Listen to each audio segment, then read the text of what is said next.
यकूब की पत्नी। यदि तुम में कोई दुखी है यदि कोई तुम में दुखी है तो वह प्रार्थना करे। वो प्रार्थना करे। बोलो हालेलुया। हालेलुया। प्रभु के दास जहाँ पर बातें कर रहे थे प्रार्थना के ऊपर, जल्दी बोलो। प्रार्थना के ऊपर 3 तरह की प्रार्थना। एयरपोर्ट वाला इशारा करा करो। 3 तरह की कितने तरह की? 3 तरह की। अच्छा, एक प्रार्थना है पर्सनली, पर्सनल तो उंगली से कहना करो। प्रार्थना। दूसरी प्रार्थना है कलीसिया वाली, बोलो जी। तीसरी है पारिवारिक प्रार्थना, बोलो हालेलुया।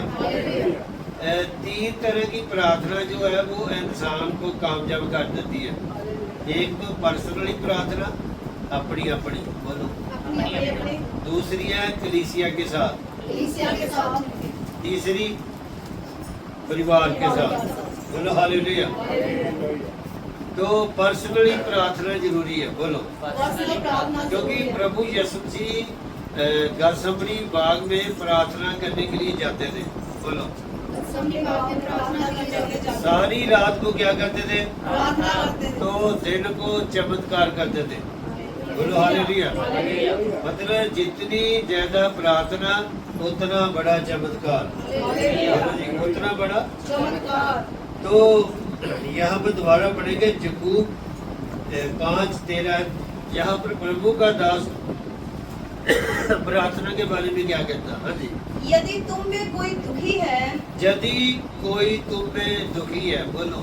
यदि कोई दुखी है, तो इसका मतलब क्या है? इंसान दुखी हो सकता, इंसान दुखी हो सकता, बोलो जी। इंसान दुखी हो सकता, बीमार हो सकता। यदि तुम में कोई दुखी है, हाँ, तो वह प्रार्थना करे। वो प्रार्थना करे। वो प्रार्थना करे। ऐसे नहीं बोलते ना। वह प्रार्थना करे। हाँ, वो ऐसे नहीं लिखा भी वो यात्रा करे या चढ़ावा चढ़ाए या कहीं वो स्नान करने के लिए जाए, ऐसे नहीं लिखा। इसका मतलब इंसान दुखी हो सकता है, बोलो। इंसान दुखी हो सकता है। अच्छा, उसका इलाज क्या है? प्रार्थना। सारे बोलो क्या है? प्रार्थना। तो यहाँ पंजाबी जाएगा तो हम पढ़ सकते जी, पंजाबी च भी हैगा। यकूब 5:13 की लिखा है कि तुम्हारे ਵਿੱਚ ਕੋਈ ਦੁਖੀ ਹੈ कहता कि ਤੁਹਾਡੇ ਵਿੱਚ ਕੋਈ ਦੁਖੀ है, ਤਾਂ हाँ, ਪ੍ਰਾਰਥਨਾ ਕਰੇ। बोलो हालेलुया। हालेलुया। ਕੀ करे? प्रार्थना करे। यानी कि दुख का इलाज प्रार्थना। दुख का इलाज प्रार्थना। दुख का इलाज क्या है? प्रार्थना। तो प्रभु का दास कहता है यदि तुम में कोई दुखी है वो प्रार्थना करे।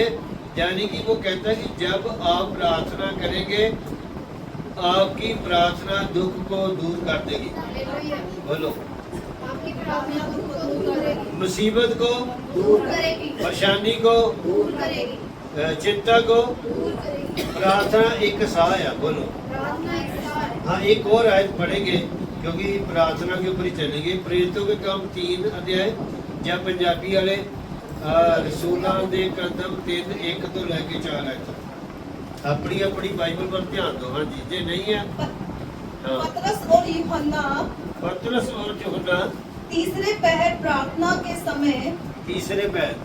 तीसरे फिर देखो थोड़ा नीचे न देखे करो, चलो मैं तीसरे पैर बोलो। तीसरे पैर दोबारा पढ़ेंगे। हाँ जी, पतरस और यूहन्ना सारे बोलो। पतरस और यूहन्ना हाँ जी, कब? तीसरे पहर इशारा करो। तीसरे पहर अच्छा, कुरनेलियुस कब प्रार्थना करता था? तीसरे पैर। बोलते नहीं तीसरे पहर ਤੇ ਉਦੋਂ ਤਾਂ ਆਦਮੀ ਗਾਲੀ ਕਰਦਾ ਵੀ ਮੈਂ ਸੋ ਹੀ ਜਾਵਾਂ 3 ਵਜੇ ਦੁਪਹਿਰ ਨੂੰ। ਕਈ ਲੋਕ ਤਾਂ ਰੋਟੀ ਖਾ ਕੇ ਬਸ ਸੌਣ ਦੀ ਕਰਦੇ ਆ। तीसरे पैर ऐसा करो। तीसरे पहर मतलब जो लोग प्रभु से संबंध रखते थे उनका प्रार्थना करने का समय था, बोलो जी। प्रार्थना करने का मतलब इंसान का प्रार्थना करने का समय होना चाहिए। अच्छा, रोटी कितनी बारी खाते थे? प्रार्थना 6 बारी होनी चाहिए, बोलो हालेलुया। प्रार्थना एक सहाय है, बोलो। प्रार्थना एक सहाय। हाँ, प्रार्थना जो है वो मुश्किलों को दूर कर देती है, सारे बोलो। मुश्किलों को दूर कर देती है, समस्याओं को दूर कर देती है, परेशानी को दूर कर देती है। हाँ जी, दोबारा पढ़ेंगे जहाँ पे प्रभु का दास क्या कह रहा है। पतरस और यूहन्ना 2 चेले ऐसा करो। दो चेले पतरस और यूहन्ना तीसरे पहर नंबर है तीसरे पैर, तीसरे पहर जल्दी बोलो। तीसरे पहर तीसरे पैर, हाँ। प्रार्थना के समय प्रार्थना के समय, केड़ा समय है? प्रार्थना का समय नहीं, समय कदों है? तीसरा पहर हाँ, तीसरा पैर। हाँ जी, आगे। मंदिर में जा रहे थे मंदिर में जा रहे थे, और लोग एक जन्म के लंगड़े को ला रहे थे वो जा रहे थे, पर कुछ लोग लंगड़े को ला रहे मंदिर थे में ला रहे थे। हाँ जिसको वे प्रतिदिन मंदिर के उस द्वार पर हाँ, जो सुंदर कहलाता है बैठा देते थे बिठा देते थे। हाँ जी, कि वे मंदिर में जाने वालों से भीख मांगे हाँ, क्या मांगे? भीख मांगे। हाँ, भीख मांगे। हाँ जी, जब उसने पतरस और यूहन्ना को मंदिर में जाते देखा तो उनसे भीख मांगी। भीख मांगी। हाँ पतरस ने यूहन्ना के साथ उसकी ओर ध्यान से देखकर कहा, हाँ हमारी ओर देख, हाँ, सारे बोलो जी। हमारी ओर देख, कहाँ देख? हमारी ओर। अच्छा, जो गहरी बात हो। अच्छा, पतरस ने ऐसे तो नहीं कहा मेरी तरफ देख, नहीं, बोलो। हमारी ओर। जहाँ यूहन्ना ने ऐसे तो नहीं कहा अभी मेरे बार देखो, पतरस बार ना देखी, आवाज नहीं आई। हमारी ओर। हमारी और देख, यानी कि उन्होंने ये नहीं कहा कि मेरी तरफ देख या यूहन्ना की तरफ देख, या पतरस ने ये नहीं कहा मेरी तरफ, हमारी ओर। हमारी ओर। सारे बोलो। हमारी ओर देख। इसका मतलब क्या है? उन्होंने बराबर का रुतबा दिया एक दूसरे को। बोलो हालेलुया। हालेलुया। मतलब जो प्रभु का काम है ऐसे चलता है। अगर लोग जब मिलके चलते हैं फिर प्रभु काम करता है। आवाज नहीं। फिर प्रभु काम करता है। तो उन्होंने क्या कहा? उन्होंने कहा सोना चांदी हमारे पास नहीं है। थोड़ा क्लियर कर दिया, आगे पढ़ना जरा। हाँ जी, अतः वे उनसे कुछ पाने की आशा रखते हुए हाँ। उनकी ओर ताकने लगा। तब पतरस ने कहा, चांदी और सोना तो मेरे पास है नहीं, सारे बोलो। सोना और चांदी तो मेरे पास है नहीं। अच्छा, बात क्या है? उस समय उसके पास सोना और चांदी नहीं था। आवाज हमें नहीं सोना और चांदी नहीं था। पर पढ़ेंगे नहीं। हागे की पुस्तक में लिखा है परमेश्वर कहता है सोना मेरा है, सोना मेरा है, चांदी मेरी है। अच्छा, सोना चांदी जो है वो शैतान की फैक्ट्री से नहीं निकला। चलो ये तो थोड़ा लोग एडवांस हो गए। आज से 30-35 साल पहले पीछे जाए, प्रचारकों ने तो इसके खिलाफ बहुत प्रचार किया कि सोना पाप है। क्या है? तो एक प्रभु के दास ने, जब मैं डिस्ट्रिक्ट गुरदासपुर में था, मैंने ऐसे मुट्ठी डाली थी, कहते जी सोना पाप है। मतलब की कहते अच्छा बोलो। फिर मैंने एक प्रभु के दास को पूछा, मैं क्या भी आपके पास 100 का नोट या 50 का नोट है? कहते हाँ जी। तो मैं क्या ਇਹਦੇ ਅੰਦਰ ਤਾਂ ਚਾਂਦੀ ਦੀ ਧਾਤ ਹੈਗੀ, ਤੁਸੀਂ ਬਗੈਰ ਰੁਪਏ ਤੋਂ ਕਨੈਕਟਰ ਨੂੰ ਕਹੋਗੇ ਵੀ ਸੋਨਾ ਚਾਂਦੀ ਪਾਪ ਹੈ, ਇਸ ਕਰਕੇ मैं जेब 'ਚ पैसे नहीं रखता। आवाज नहीं आई। फिर मैंने उनको सवाल किया कि जब आप स्वर्ग में जाएंगे वहाँ सोने की सड़कें होगी, ऊपर इशारा करो। मैं क्या भी तुसी कह दूंगा यसु मसीह ਨੂੰ ਵੀ ਆ ਮੇਰੇ ਲਈ ਇੱਕ ਮਿਹਰਬਾਨੀ ਕਰਕੇ ਰਬੜ ਦੀ ਬਣਾ ਦੇ ਜਰਾ, मैं नहीं सोने से चलना पाप हैगा। नहीं कह सकते, बोल के तो बोलो। नहीं कह सकते। अच्छा, जब प्रभु यीशु मसीह का जन्म हुआ, जोस्ती लोग सोना लेकर आए कि नहीं आए? आए। एक बारी मैं शाह को प्रचार करे, मैं कहा जे कोई कहता भी सोना पाप है, मैनू दे दो, मेरी मैडम ਨੂੰ बहुत पसंद है, दे सकते हैं। बोलो हालेलुया। जे कोई कहता मैनू दे सकता, मैनू तो बहुत पसंद है। बोलो हालेलुया। और जितनी भी महंगी वाच है ਜਾਂ घड़ियां ਉਹਦੇ ਤੇ ਜਿਹੜੀ ਸਕਿੰਟਾਂ ਦੀ ਸੂਈ ਹੈ ਸੋਨੇ ਦੀ ਹੁੰਦੀ ਹੈ। ਆਵਾਜ਼ नहीं आई। स्केटर की सुई सोने की थी। तो जब परमेश्वर ने इसराइलियों को मिस्र से निकाला, परमेश्वर ने क्या कहा? मैं मिस्रियों की औरतों के मन के अंदर तरस डालूंगा। ऐसा करो, तरस, डालूंगा, दया, डालूंगा, कृपा। डालूंगा। तो परमेश्वर ने क्या कहा? तुम अपनी अपनी पड़ोसन से सोने और चांदी के गहने गहने मंगने बोलते नहीं। गहने मंगने। ऐसा कर दो, अच्छा कर दो। सोने चांदी की मंगने। गहने मंगने। अच्छा, भी प्रभु ने यह क्या भी इन्हों के बिस्तरे मंग लियो, चादर मंग लियो, कुर्सियां मंग लियो, भी तुम राह च डेरा लाना हैगा। नहीं। बोलो बोल के। नहीं। प्रभु कहता मैं मिस्रियों की औरतों के अंदर दया डालूंगा भी तुम क्या करना, उनकी औरतों से सोना चांदी दे गहने मांग लियो। आवाज नहीं आई। मैं तो औरतों को बहुत खुशी होती, भारी थे खुश होकर बोलते। बोलो हालेलुया। ऐसे करके था यीशु मसीह कहता करती करती जाएगा तो सब जाए दे। आवाज नहीं आई। फिर क्या किया, जब परमेश्वर ने इसराइलियों को निकाला, सोने और चांदी से निकाला। सोने और चांदी से निकाला। मैं दसना चाहता जिहड़ा सोना चांदी सी उन्हां दी ओह मजदूरी सीगी। बोलो जी। उनकी मजदूरी सी। कितने साल दी? 430 साल दी। बोलो। 430 साल की। अच्छा, पहले प्रभु ने सोना चांदी दिया। बोलो। सोना फिर चांदी परमेश्वर दिया। ने मूसा को कहा, इसराइलियों को कहा भी जो तुम्हारे मन में आए भी भेंट में क्या लेकर आना है? सोना चांदी पित्तल लोहा। पहला दिता ऐसा करो, अखा खोलो जेडे सुते हैं। पहला की किया, बाद चो मंगया। ऐसा करो, पहले परमेश्वर देता है, उसमें से कुछ मांगता है अपने राज्य के लिए और अपने कामों के लिए। कई बार इंसान तो पूरा ही रख लेता घर और देता ही नहीं। जब मैं ऐसा गल क्लियर करना चाहता, गल सच है। जब कोरोना आया, साल 2 साल हर चीज ने आराम किया कि नहीं किया? बोलो।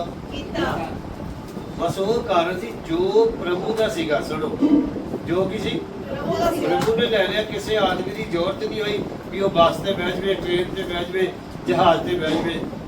80% लोग डरते मारे निकलते नहीं सी कि मैनू कोरोना ही ना हो जाए। वो प्रभु का जो बरदा सी ले लिया। बोलो। क्योंकि स्वर्ग में एक न्यायालय है, वहाँ अपने आप ही वाद विवाद होता रहता है। बोलो। वाद विवाद। और प्रभु ने पहले इसराइलियों को सोना चांदी दिया, बाद दे विचों मंगया। बोलो। इस गल थोड़ा जिहा तुहानूं क्लीयर करना चाहता। यशायाह कहता जो दूल्हा है वो फूलों की माला से सजाया जाता है। ऐसा करो, दुल्हन गहने ना प्रभु कह लिया। बोलो हालेलुया। अगर सारे स्वर्ग की तुलना करो तो लिखा भी कहता मैंने नए यरूशलेम को स्वर्ग से उतरते देखा, वो उस औरत के समान था जो अपने पति के लिए श्रृंगार करके बैठी हुई हो। जेडे बाहर कंट्री में तो नाम नहीं ले सकता, उत्थे औरतां सवेरे ही तैयार हो जाएंगी अपने काम करके, हर टाइम रेडी रहती है। ते यानी कि जेड़ी औरत है वो श्रृंगार कर सकती है। और सिर्फ बाइबल इनको गल का मना करती भी तुहाडा श्रृंगार दिखावटी ना होवे। दिखावटी तो इसका मतलब क्या है? पतरस और यूहन्ना तीसरे पैर प्रार्थना करने के लिए गए। बोलो। और जो कुरनेलियुस था वो तीसरे पैर प्रार्थना करता था। बोलो। हाँ, दानियल की किताब के अंदर देखेंगे प्रार्थना कितनी जरूरी है, उसके बारे में देखेंगे। हाँ जी, दानियल 6 अध्याय उसकी 7 ऐसे थोड़ा तेजी ना पढ़ना ताकि इस वचन उसी पूरा कर सकें। हाँ जी।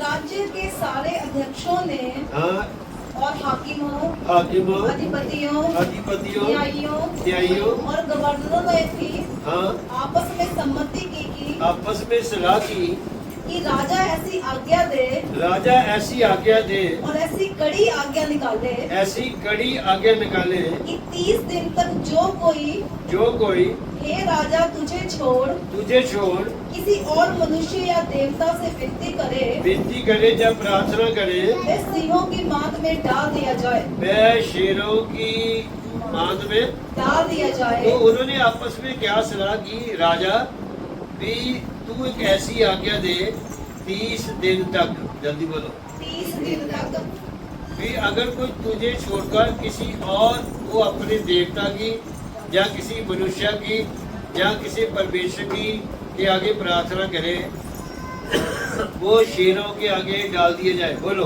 वो शेरों के आगे डाल दिए जाए। इसकी 10 आयत पढ़ेंगे। हाँ जी। जब दानियल को मालूम हुआ जब दानियल को मालूम हुआ कि उस पत्र पर हस्ताक्षर किया गया है, उस पेपर पर साइन किया गया, हाँ, तब वह अपने घर में गया, तब वह अपने घर में गया, जिसकी उपरोठी कोठरी की खिड़कियां हाँ, यरूशलेम की ओर खुली रहती थी, हाँ, और अपनी रीति के अनुसार, अपनी रीति के अनुसार, जैसा वह दिन में 3 बार अपने परमेश्वर के सामने घुटने टेककर प्रार्थना हाँ, और धन्यवाद करता था, हाँ, वैसा ही तब भी करता रहा। बोलो हालेलुया। हालेलुया। देखो, जब ये बात दानियल को मालूम हुई कि राजा ने उसके ऊपर हस्ताक्षर कर दिया, साइन कर दिया, तो करो। पर जो दानियल था वो दिन में कितनी बारी प्रार्थना करता था? 3 बार। ऐसा करो। 3 बार। अच्छा, जब उसको मालूम हुआ कि मुझे शेरों के आगे डाल देना, बोलो, मुझे शेरों के आगे डाल देना, तो मुझे आप ये बताओ कि उसने प्रार्थना को कम किया? नहीं, बोलो, नहीं, उसने ऐसे तो नहीं कहा चलो दिन में 2 बार कर लेते हैं, ऐसा करो, नहीं, ऐसा नहीं कहा। ऐसा तो नहीं कहा। उसने ये तो नहीं कहा चलो 1 बार कर लेते हैं, जहाँ उसने ऐसा तो नहीं कहा चलो प्रार्थना क्या करनी है, नहीं, ऐसा नहीं कहा। प्रार्थना जारी रखी। प्रार्थना जारी रखी, सारे बोलो, प्रार्थना जारी रखी, धन्यवाद। जारी रखा। इसका मतलब है जब उसको पता लगा कि मुझे शेरों के आगे डाल देना है, उसने प्रार्थना को कम नहीं किया। जिसने प्रार्थना को कम नहीं किया। जब मैं ऐसे कहूँगा प्रार्थना को कभी कम ना करें, प्रार्थना को कभी कम ना करें। बोलो जी, प्रार्थना को कम ना करें। तो क्या हुआ, उसकी प्रार्थना ने क्या किया, शेरों के मुंह को बंद कर दिया। शेरों के मुंह को बंद कर दिया। अरे बोलो, शेरों के मुंह को बंद कर दिया। शेरों के मुंह को बंद कर दिया। तो इसका मतलब क्या है, प्रार्थना बैरी या शत्रु के मुंह को भी बंद कर देती है। हालेलुया। बोलो हालेलुया। हालेलुया। मैं ऐसे कहूँगा प्रार्थना कम ना करें। बोलो, प्रार्थना कम ना करें। प्रार्थना करते रहे। बोलो, प्रार्थना करते रहें। धन्यवाद, करते रहें। उसकी स्तुति, करते रहें। उसकी प्रशंसा। करते रहें। बोलो हालेलुया। हालेलुया। प्रार्थना बंद ना करें। जब मैं ऐसे करूँगा, जब पतरस को जेल में डाल दिया गया, बोलो, जब पतरस को जेल में डाल दिया गया, अच्छा, कलीसिया क्या कर रही थी? प्रार्थना कर रही थी। इसका मतलब कलीसिया की भी जिम्मेवारी है कि वो प्रचारकों के लिए, जो अगवे लोग हैं उनके लिए प्रार्थना करती रहे। आवाज नहीं है? कलीसिया की जिम्मेवारी है कि अपने क्या करते रहे? प्रार्थना करते रहे। और प्रचारक की भी जिम्मेवारी है वो कलीसिया के लिए प्रार्थना करे। बोलो हालेलुया। हालेलुया। जब पतरस जेल में था वो प्रार्थना करता रहा। बोलो, वो प्रार्थना करता रहा, स्तुति करता रहा। तो उनकी प्रार्थना ने क्या किया, मैं बताना चाहता हूँ, प्रार्थना जरूरी है। बोलो, प्रार्थना बोलो, प्रार्थना। तो जब पौलुस और सिलास भी प्रार्थना कर रहे थे, क्या हुआ, बाइबल ऐसे बताती है, द्वार खुल गए। द्वार खुल गए। बोलो, दरवाजे खुल गए। बंधन खुल गए। कितना खुल गए? प्रार्थना में। बोलो हालेलुया। हालेलुया। यानी कि पौलुस और सिलास ने ये ध्यान नहीं दिया कि हम जेल में हैं। जब उन्होंने ये ध्यान नहीं दिया कि प्रभु आपको ऐसा नहीं करना चाहिए था, पतरस जब जेल में था वो प्रार्थना करता रहा। बोलो, प्रार्थना करता रहा। सारे बोलो, प्रार्थना करता रहा। प्रार्थना। करता रहा। तो कलीसिया क्या कर रही थी? प्रार्थना। सारे बोलो।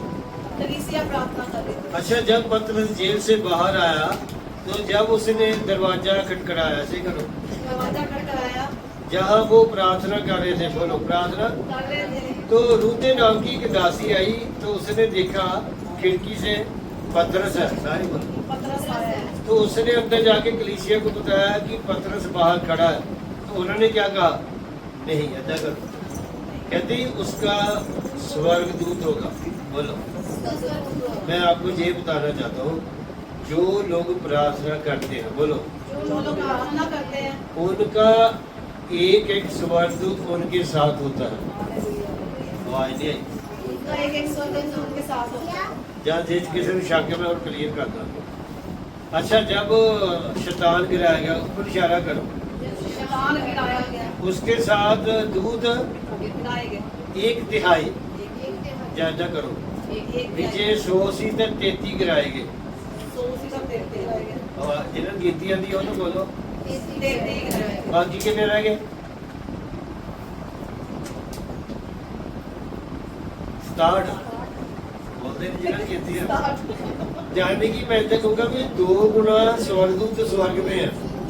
जब मैं ऐसा कहूँगा भी 2 हिस्से स्वर्गदूत ਤੁਹਾਡੇ ਵੱਲ ਹੈਗੇ ਆ। ਆਵਾਜ਼ ਨਹੀਂ ਆਈ। 1/3 गिराए गए स्वर्गदूत। ऐसा करो 1/3 गिराए ਤੇ गए, 2/3 स्वर्गदूत ਅਜੇ ਵੀ ਸਵਰਗ ਵਿੱਚ ਹੈਗੇ ਆ, ਜਿਹੜੀ ਤੁਹਾਡੀ ਮਦਦ ਕਰਦੇ ਆ, ਜਿਹੜੇ ਤੁਹਾਡੀ ਰੱਖਿਆ ਕਰਦੇ, ਜਿਹੜੇ ਤੁਹਾਨੂੰ ਕਈ ਵਾਰੀ ਐਕਸੀਡੈਂਟ ਤੋਂ ਖਤਰਿਆਂ ਤੋਂ ਬਚਾਉਂਦੇ ਆ। हालेलुया, ਬੋਲੋ ਹਾਲੇਲੂਇਆ। ਇਸ ਗੱਲ ਲਈ ਵੀ ਧੰਨਵਾਦ ਕਰਿਆ ਕਰੋ। ਪ੍ਰਭੂ ਆਪਣੇ ਦੂਤਾਂ ਦੇ ਦੁਆਰਾ ਤੁਹਾਡੀ ਰੱਖਿਆ ਕਰਦਾ। ਆਵਾਜ਼ ਨਹੀਂ ਆਈ। मगर मैं दोनों के द्वारा सारी रक्षा करता, ਕੀ ਕਰਦਾ? रक्षा करता। ਇਹਦੇ ਲਈ ਵੀ ਧੰਨਵਾਦ ਕਰਿਆ ਕਰੋ। ਬੋਲੋ ਹਾਲੇਲੂਇਆ। हालेलुया, ਔਰ ਇਸ ਗੱਲ ਲਈ ਵੀ ਪ੍ਰਭੂ ਦਾ ਧੰਨਵਾਦ ਕਰਿਆ ਕਰੋ। ਔਰ ਰਾਤ ਦਿਨ ਤੁਹਾਡੇ ਲਈ ਜਾਗਦਾ। ਆਵਾਜ਼ ਨਹੀਂ ਆਈ। रात दिन साढ़े विचार करता, ਅੱਛਾ, ਜਦੋਂ ਤੁਸੀਂ ਸੁੱਤੇ ਹੁੰਦੇ ਪ੍ਰਭੂ ਤੁਹਾਡੇ ਲਈ ਜਾਗਦਾ ਕਿ ਨਹੀਂ ਜਾਗਦਾ? जागना ਤੇ ਫਿਰ ਉਹ ਇਸ ਗੱਲ ਦਾ ਧੰਨਵਾਦ ਕਰਨਾ ਚਾਹੀਦਾ ਕਿ ਨਹੀਂ ਕਰਨਾ ਚਾਹੀਦਾ? करना चाहिए। ਬੋਲੋ ਹਾਲੇਲੂਇਆ। हालेलुया, ਪ੍ਰਾਰਥਨਾ ਜ਼ਰੂਰੀ ਹੈ। ਸਾਰੇ ਬੋਲੋ। प्रार्थना जरूरी है। ਤੇ ਅਸੀਂ ਕੀ ਪੜ੍ਹੇ ਸੀ ਵੀ प्रार्थना ਜੇ ਤੁਹਾਡੇ ਵਿੱਚੋਂ ਕੋਈ ਦੁਖੀ ਹੈ ਕੀ ਕਰੇ? करें, ਤੇ ਪਤਰਸ ਝੂਰਨਾ ਕਦੋਗੇ ਪ੍ਰਾਰਥਨਾ ਕਰਨ? तीसरे पैर, ਤੇ ਦਾਨੀਅਲ ਦਿਨ 'ਚ ਕਿੰਨੀ ਵਾਰੀ ਪ੍ਰਾਰਥਨਾ ਕਰਦਾ ਸੀ? 3 बार। ਬੋਲੋ ਹਾਲੇਲੂਇਆ। ਮੈਂ ਇੱਦਾਂ ਕਹੂੰਗਾ ਪ੍ਰਾਰਥਨਾ ਨੂੰ ਘੱਟ ਨਾ ਕਰੋ। प्रार्थना तो घट ना करें। ਇੱਕ ਹੋਰ ਆਇਤ ਪੜ੍ਹਨਾ ਚਾਹੁੰਦੇ ਅਯੂਬ 42 ਦੇ Ayub book of job chapter 42 ਹਾਂਜੀ ਪੜ੍ਹਨਾ अयूब 42 मिल गया जी। उसकी पढ़ना अब 10 ऐसे पढ़ना। तब अय्यूब ने अपने मित्रों के लिए प्रार्थना की, हाँ, अयूब ने अपने मित्रों के लिए प्रार्थना की। हाँ, तब यहोवा ने उसका सारा दुख दूर किया। बोलो हालेलुया। हालेलुया, बड़े ध्यान से इस तो बाद में बंद करूंगा ਤੁਹਾਡੇ ਲਈ। दोबारा बड़ी शायद। हाँ जी। जब अय्यूब ने अपने मित्रों के लिए प्रार्थना की, जब अयूब ने अपने मित्रों के लिए, प्रार्थना की, अपने दोस्तों के लिए, प्रार्थना की, अपने रिश्तेदारों के लिए, प्रार्थना की, ਇਹਦਾ ਮਤਲਬ ਵੀ ਰਿਸ਼ਤੇਦਾਰਾਂ ਲਈ, ਪੜੋਸੀਆਂ ਲਈ, ਜਿਹੜੇ ਤੁਹਾਡੇ ਦੋਸਤ ਮਿੱਤਰ ਆ ਉਹਨਾਂ ਲਈ ਵੀ ਪ੍ਰਾਰਥਨਾ ਕਰੋ। ਆਵਾਜ਼ ਨਹੀਂ ਆਈ। अपने दोस्तों के रिश्तेदारों के ਉਹ ਆਪਣੇ ਲਈ ਕਰੀ ਜਾਣੀ ਹੈ। दूसरे ने भी करते हैं, आवाज नहीं आई। दूसरे ने भी करते हैं। जब अयूब अपने मित्रों के लिए प्रार्थना कर चुका, हाँ जी आगे बढ़ा, तब यहोवा ने उसका सारा दुख दूर किया। बोलो हालेलुया। हालेलुया, ਅੱਖਾਂ ਖੋਲੋ ਕਰੋ। ਪਰਮੇਸ਼ਰ ਨੇ ਅਯੂਬ ਦਾ ਸਾਰਾ ਦੁੱਖ ਕੀ ਕਰਤਾ? दूर कर देता है। ਇਹਦਾ ਮਤਲਬ ਇਹ ਹੈ ਜਦੋਂ ਤੁਸੀਂ ਲੋਕਾਂ ਲਈ ਪ੍ਰਾਰਥਨਾ ਕਰਦੇ ਆ ਪਰਮੇਸ਼ਰ ਤੁਹਾਡੇ ਦੁੱਖ ਨੂੰ ਵੀ ਦੂਰ ਕਰ ਦਿੰਦਾ। हालेलुया, ਆਵਾਜ਼ ਨਹੀਂ ਆਈ। जब ਅਸੀਂ दूसरे ਦੇ ਲਈ ਮਤਲਬ ਲੋਕਾਂ ਲਈ ਜ਼ਿਆਦਾ ਪ੍ਰਾਰਥਨਾ ਕਰੋ, ਉੱਚੇ ਰੁਤਬੇ ਵਾਲੇ ਲਈ ਪ੍ਰਾਰਥਨਾ ਕਰੋ, ਦੇਸ਼ ਲਈ ਪ੍ਰਾਰਥਨਾ ਕਰੋ, ਪੜੋਸੀ ਦੇਸ਼ਾਂ ਲਈ ਪ੍ਰਾਰਥਨਾ ਕਰੋ। ਬੋਲੋ ਹਾਲੇਲੂਇਆ। हालेलुया, ਹਾਂਜੀ ਅੱਗੇ। और जितना अय्यूब के पास पहले था, ਪਹਿਲੇ ਥਾ उसका 2 गुना यहोवा ने उसे दे दिया। ਏਦਾਂ ਕਰੋ। 2 गुना, ਕਿੰਨੇ ਗੁਣਾ? 2 गुना। ਅੱਛਾ ਕਦੋਂ ਮਿਲਿਆ? ਜਦੋਂ ਪਰਮੇਸ਼ਰ ਲਈ ਪ੍ਰਾਰਥਨਾ ਕੀਤੀ। ਦੂਜਿਆਂ ਲਈ ਪ੍ਰਾਰਥਨਾ ਕਰਿਆ ਕਰੋ। ਬੋਲੋ ਹਾਲੇਲੂਇਆ। हालेलुया, ਹਾਂਜੀ ਅੱਗੇ ਜੀ। तब उसके सब भाई और सब बहनें हाँ और जितने पहले उसको जानते पहचानते थे, हाँ, उन सबों ने आकर उसके यहाँ उसके संग भोजन किया। भोजन किया। हाँ और जी। जितनी विपत्ति यहोवा ने उस पर डाली थी, डाली थी। उस सब के विषय में उन्होंने विलाप किया हाँ और उसे शांति दी हाँ। और उसे एक एक सिक्का एक एक सिक्का। और सोने की एक एक बाली दी। बोलो हालेलुया। हालेलुया, आवाज नहीं आई। एक एक सिक्का से एक सोने की बाली दी। एक एक सिक्का केड़ा पैसे होना नहीं। सोने का सिक्का, आवाज नहीं आई। सोने का सिक्का, सिक्का ते सोने दी बाड़ी। बोलो हालेलुया। हालेलुया। आगे यहोवा ने अय्यूब के बाद के दिनों में उसके पहले के दिनों से अधिक आशीष दी। बोलो हालेलुया। हालेलुया। पहले नालों ज्यादा आशीष। बोलो पहले नालों ज्यादा आशीष। जी बोलो। पहले नालों ज्यादा आशीष दी। कदों मिली? प्रार्थना ਦੇ ਕਾਰਨ ਜਦੋਂ ਅਜੂਬ ਮਿੱਤਰਾਂ ਲਈ ਦੂਸਰੇ ਲੋਕਾਂ ਲਈ ਕੀ ਕਰ ਰਿਹਾ ਪ੍ਰਾਰਥਨਾ ਕਰ ਰਿਹਾ। ਤੇ ਯਰਮੀਆ ਕਹਿੰਦਾ ਪੜਾਂਗੇ ਜੀ, ਕਹਿੰਦਾ ਕਾਸ਼ ਕਿ ਮੇਰਾ ਸਿਰ ਪਾਣੀ ਹੁੰਦਾ। ਤੇ ਹੱਥ ਰੱਖੋ ਸਿਰ। ਕਾਸ਼ ਕਿ ਮੇਰਾ ਸਿਰ ਪਾਣੀ ਮੇਰੀਆਂ ਅੱਖਾਂ ਅੰਜੂਆਂ ਦਾ, ਕਹਿੰਦਾ ਮੈਂ ਰਾਤ ਦਿਨ ਆਪਣੇ ਲੋਕਾਂ ਲਈ ਰੋਂਦਾ ਰਹਿੰਦਾ। ਬੋਲੋ ਰਾਤ ਦਿਨ ਆਪਣੇ ਲੋਕਾਂ ਲਈ ਰੋਂਦਾ ਰਹਿੰਦਾ। ਕੀ ਕਰਾਂ? ਰੋਂਦਾ ਰਹਿੰਦਾ। ਤੇ ਪੌਲਸ ਕੀ ਕਹਿੰਦਾ? ਕਹਿੰਦਾ ਮੈਂ ਕਲੀਸਿਆ ਲਈ 3 ਸਾਲ ਰੋਂਦਾ ਰਿਹਾ। ਕਹਿੰਦਾ ਇਸ਼ਾਰਾ ਕਰੋ ਇਹ ਕੋਟ ਵਾਲੇ, ਕਲੀਸਿਆ ਦੇ ਦਿਨ ਕੋਈ ਬੰਦਾ ਕਿਸੇ ਲਈ 3 ਮਹੀਨੇ ਨਹੀਂ ਕਰਦਾ। 3 ਮਹੀਨੇ ਤੱਕ ਪਾਸੇ ਰਹਿ ਗਿਆ। ਮੈਂ ਤਾਂ ਦੇਖਿਆ 3 ਦਿਨ ਵੀ ਨਹੀਂ ਰੋਂਦਾ ਕਿਸੇ ਲਈ।